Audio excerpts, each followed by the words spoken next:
السلام علیکم۔ بسم اللہ الرحمن الرحیم۔ آج ہم بات کریں گے حضرت ابراہیم علیہ السلام کے بارے میں۔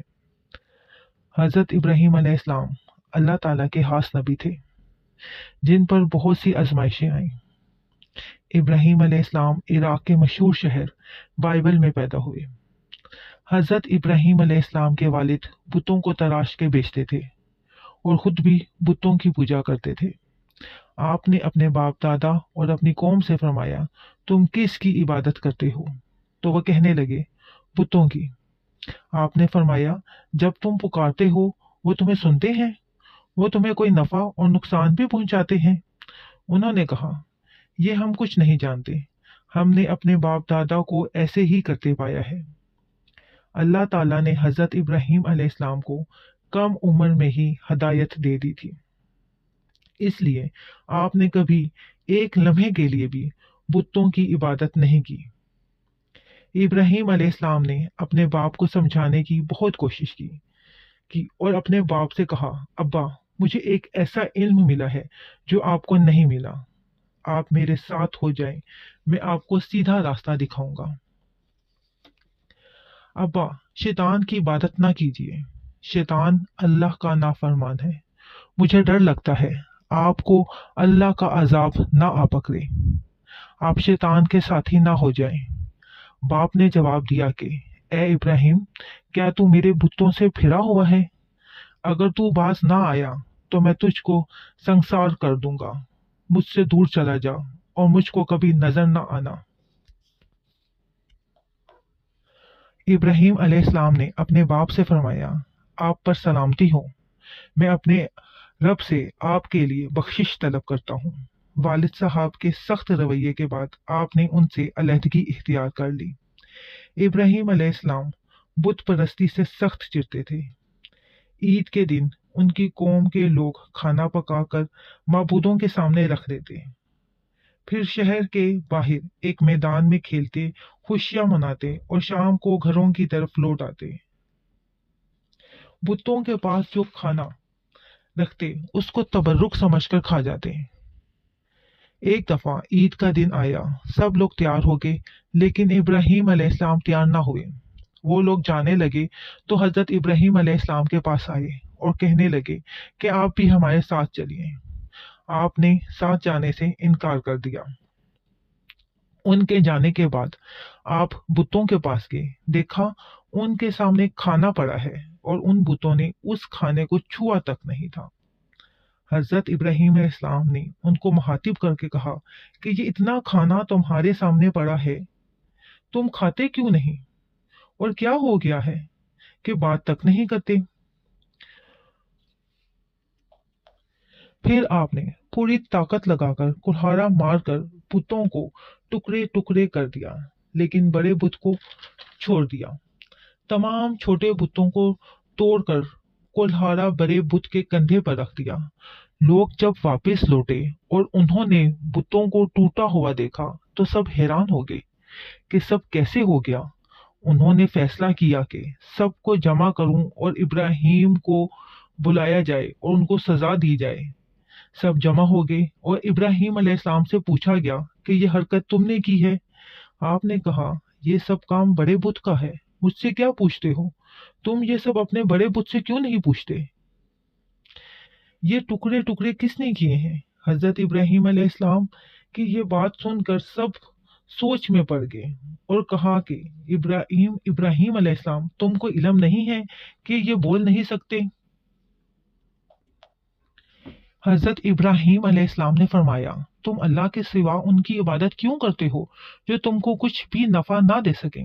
تعجب ہے تم پر اور تم پر بھی، جن کو تم اللہ کے سوا پکارتے ہو اور ان کی پوجا کرتے ہو، جن کو تم اپنے ہاتھوں سے تراشتے ہو، کیا تم میں بالکل بھی عقل نہیں؟ سب کچھ سمجھنے کے بعد بھی وہ اپنے کفر پر ڈٹے رہے اور حضرت ابراہیم علیہ السلام کو سزا دینے کا فیصلہ کیا۔ پھر انہوں نے ایک میدان میں کئی روز تک کئی ساری لکڑیاں جمع کی، پھر آگ لگا دی، آگ خوب بھڑک اٹھی، تو پھر انہوں نے حضرت ابراہیم علیہ السلام کو رسیوں سے باندھ کر نعوذ باللہ آگ میں ڈال دیا۔ اس وقت حضرت ابراہیم علیہ السلام نے یہ دعا پڑھی، میرے لیے اللہ کافی ہے اور وہی بہترین سازگار ہے۔ اللہ نے آگ سے فرمایا، آگ ابراہیم پر ٹھنڈی ہو جا اور سلامتی والی ہو جا۔ چنانچہ جب حضرت ابراہیم علیہ السلام آگ میں ڈالا گیا تو وہ ٹھنڈی ہو گئی۔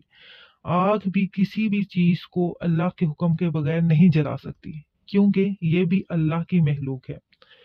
قدرت بھی اللہ کے پاس ہے، اس لیے جب آگ کو اللہ کے حکم سے ٹھنڈا ہونے کا حکم ہوا تو وہ ٹھنڈی ہو گئی۔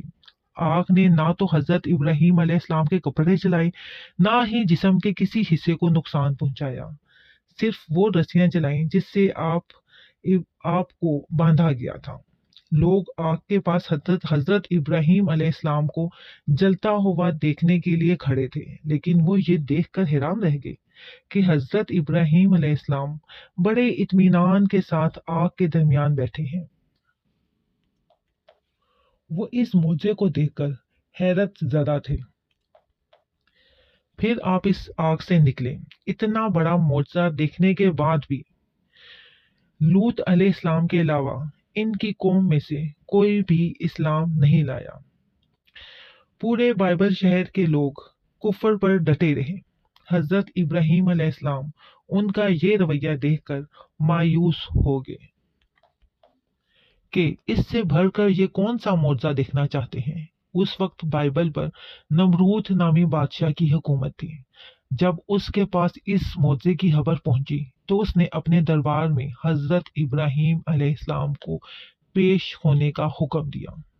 اس نے حضرت ابراہیم علیہ السلام سے ان کے رب کے بارے میں پوچھا تو ابراہیم علیہ السلام نے جواب دیا، میرا رب وہ ہے جو زندہ کرتا ہے اور مارتا ہے۔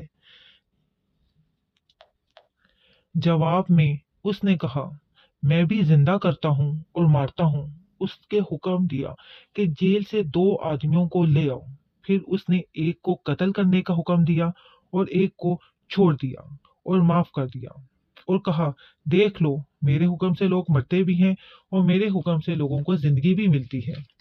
اس پر ابراہیم علیہ السلام نے کہا، بے شک اللہ سورج کو مشرق سے نکالتا ہے، تو اس کو مغرب سے لے آ۔ اس پر نمرود کے پاس کوئی جواب نہیں تھا۔ اس نے ابراہیم علیہ السلام کو شہر سے نکل جانے کا حکم دیا۔ ابراہیم علیہ السلام کو عراق چھوڑ کر شام کی طرف چل پڑے۔ یہاں پر انہوں نے اپنے چچا کی بیٹی سارہ علیہ السلام سے شادی کی اور یہیں رہنے لگے۔ اس شہر کے لوگ بتوں کی پوجا نہیں کرتے تھے بلکہ ستاروں کو پوجتے تھے۔ یہ لوگ رات کو عبادت کرتے تھے کیونکہ ستارے رات کو دکھتے ہیں۔ ایک دن ابراہیم علیہ السلام ان لوگوں کے ساتھ نکلے اور ایک چمکتے ہوئے تارے کو دیکھ کر مذاق میں بولے، یہ میرا رب ہے۔ جو وہ تارا چھپ گیا تو بولے، یہ میرا رب کیسے ہو سکتا ہے جو چھپ جائے۔ پھر اگلی رات چاند کو دیکھ کر بولے، یہ میرا رب ہے۔